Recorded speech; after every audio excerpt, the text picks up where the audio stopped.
Hello and welcome to another video. Today we're going to make a Cobb salad. Cobb salad is one of those American classics. It came out of the 1930s and it's an entree salad filled with goodies such as seared chicken breast, or cooked chicken breast obviously, blue cheese, bacon, and avocado, all covered in a nice mustard vinaigrette.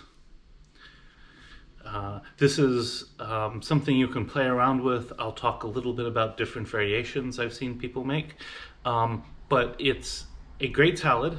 And you know, if you want to make for example, a very low carb meal, it's great for that.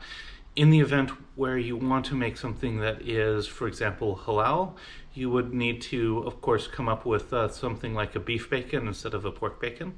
And if you want to make something that's kosher, you'd also have to leave off the blue cheese and try to find a substitute for that. So here we have our ingredients. Chives, salad greens. In this case I chose feldsalat, though traditionally people use romaine, and I am going to add some chicory to that, though sometimes people use endive.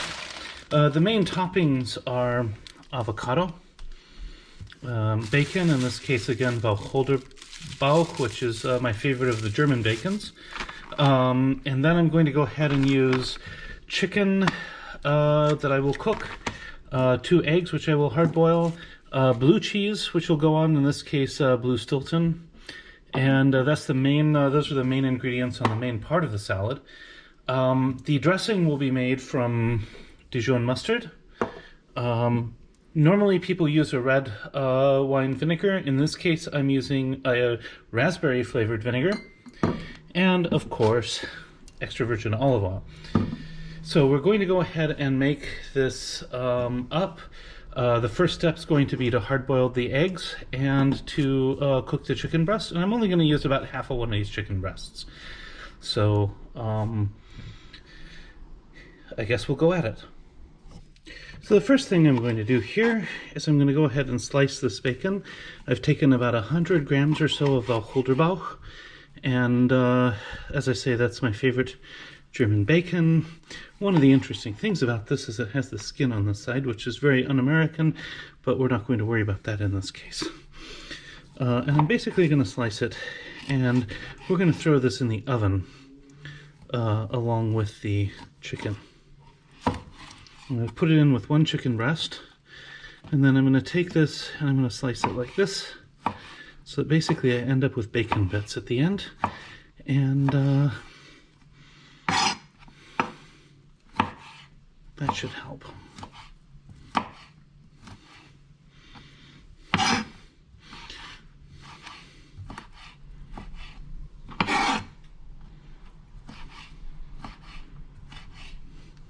So here I have now a pan, and I'm going to go ahead and put this here with the chicken and the bacon in the pan, and I'm going to bake it at 200 Celsius.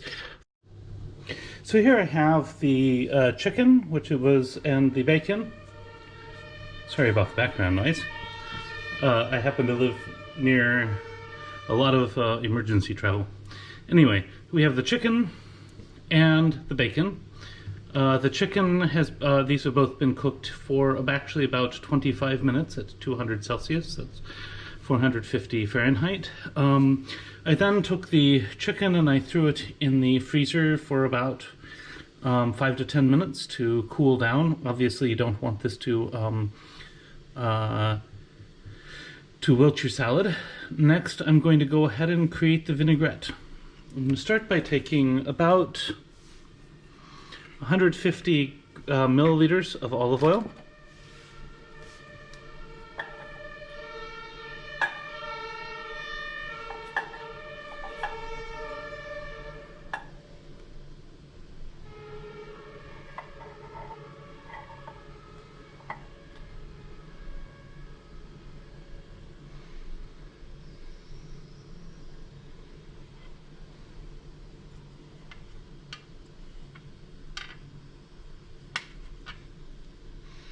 let's see, 1/20th is going to be 1/10 of a liter is 100 milliliters. So you need 150 milliliters.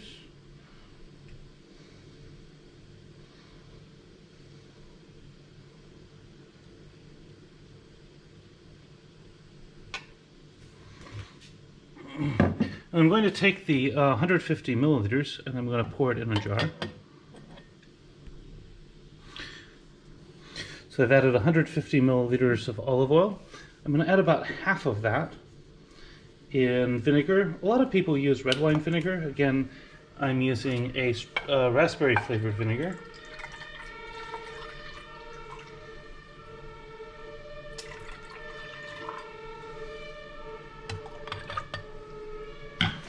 And then I'm going to add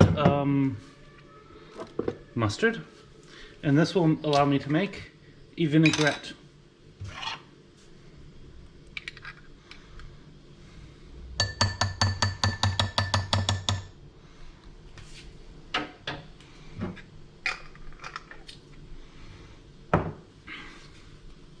Close the jar, and I'm going to shake. The mustard is going to act as an emulsifier, and basically it'll keep this from eventually separating. So I will shake it once now, and I may shake it again later, but maybe I don't need to. As you can see, we have the dressing. Now, the next step is I'm going to actually start to create the salad. Now, in this particular case, I've decided to go with feldsalat. Typically people use romaine, but feldsalat is something that's pretty common here in Germany, and I think it has both a nice texture and a flavor that is kind of reminiscent of what you typically see in American romaine. I find that European romaine tends to be a little bit more bitter. So I'm going to add greens. And here we have feldsalat. And then to that, I'm going to take a few leaves of chicory. Some recipes use this is also called Belgian endive. Some recipes also use standard endive, which is called frisee also. And I'm just going to tear some of this and add it on top. One thing I often like to do is to get the mixed greens over here. They'll include not only lettuce, but some other things. So once again, I've taken a little bit of chicory, that's the stuff here, also known as Belgian endive, and mixed it with some feldsalat. Typically, normally, you would mix Boston lettuce or like a green leaf lettuce, or even a red leaf lettuce with romaine, and use that. Here, I like this combination a little better. Next, I'm going to go ahead and I'm going to cut all of my accompaniments, and I'm going to put them in as rows above, on a plate. So I'll start with the eggs. These are slightly on the underdone side. I like the eggs this way. Some people don't. You can cook the eggs a little more. These were boiled for 8 minutes. That's on the low side of hard-boiled. You could boil them for as long as 10 minutes, but then they start to turn a little blue.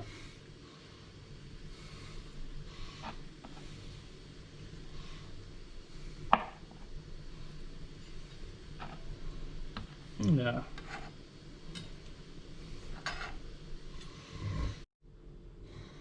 So I've cut the eggs and put them in a row. Now I'm going to cut chicken, and I'm going to cut the chicken first into strips.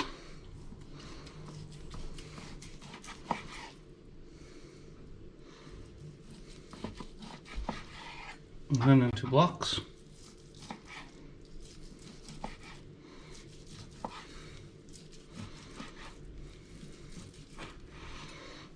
And I'm going to just put a row of the chicken on one side here.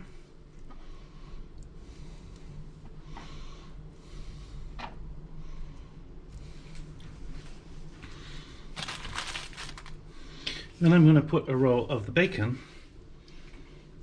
So here's what it looks like so far. I'm going to take a row of the bacon. I'm going to put it right next to the chicken. And then we just have cheese. And we have avocado. And we have tomatoes. Now, avocado is one of those things that some people like different ways. I'm going to go ahead. I have a relatively firm avocado here. Some people like them much less firm. Typically the way I cut avocados is, this is a little dangerous. Key thing to cutting an avocado or anything else like this is be extremely gentle and very slow and patient. Last thing you want to do is to slip and cut your hand. So now I have this here. It's just a matter of peeling, and it should come away into strips. Or in this event, since it's not that soft, I can just go ahead and break it into strips and then peel. And if I have to, I can use the knife to help with that. I'll process a little bit.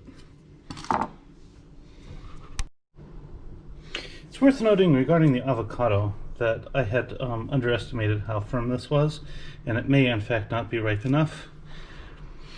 So one of the problems is with avocados, it's safe to cut them like I did before if they're not as firm. But if they're firm, you should probably cut them flat like this and then peel. So in this case, what I'm going to do is I'm going to go ahead and cut it into strips, and then I'm going to peel it. So sorry about that example of poor knife safety before, but I'm going to show you how to do it right.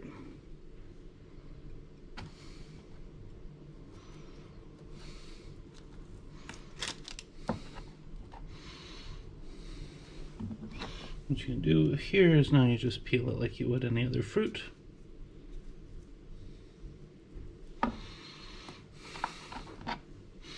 And like many fruits, avocados tend to ripen a bit from the inside.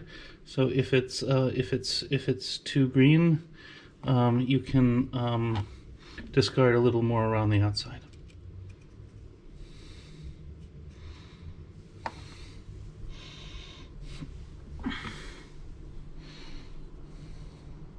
And then of course these corner sections are particularly bad, but we're just going to do the same thing.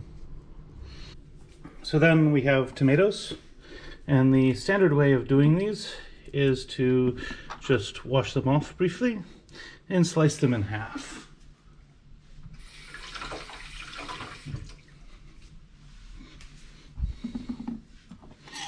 So we're just going to take each tomato, slice it in half, and we'll do the next layer being tomatoes. And then after that we have the cheese, and then we're done.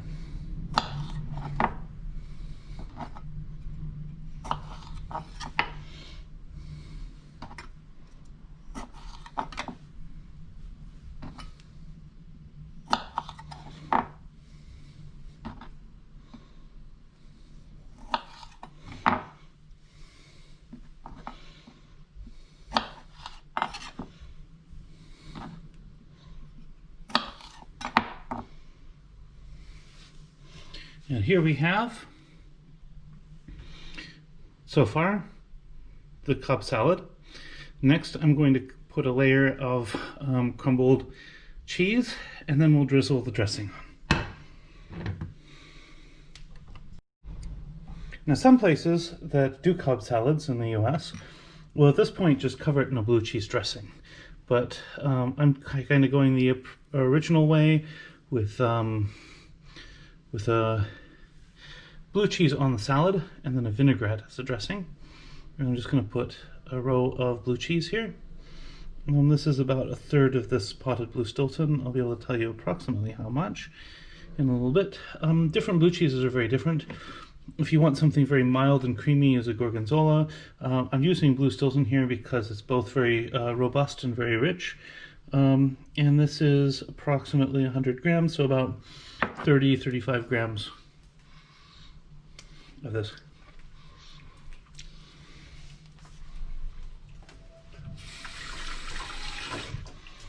Now, at this point, we're going to go ahead and spoon some dressing over the top, and then we are done.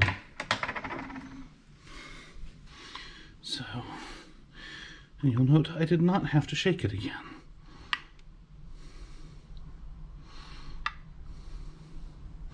And there we go. Behold, the Cobb salad. And here we have the Cobb salad, which is a mainstay of American entree salads. Now, I've seen people do this in a bunch of different ways. I've seen them do prosciutto instead of bacon, and sometimes even put melon to pair with the prosciutto, much like you might see melon wrapped in prosciutto. I've even seen people do melon wrapped in prosciutto on the salad as one of the layers. But the fundamental, most important pieces are blue cheese combined with bacon or ham, chicken, and then the various vegetables that make the Cobb salad the Cobb salad. And so here is the test. Take a bit of this.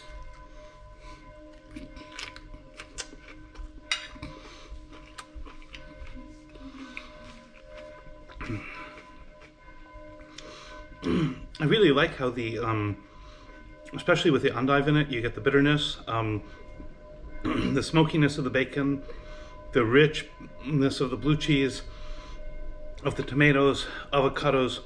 It all really comes together. This is definitely delicious.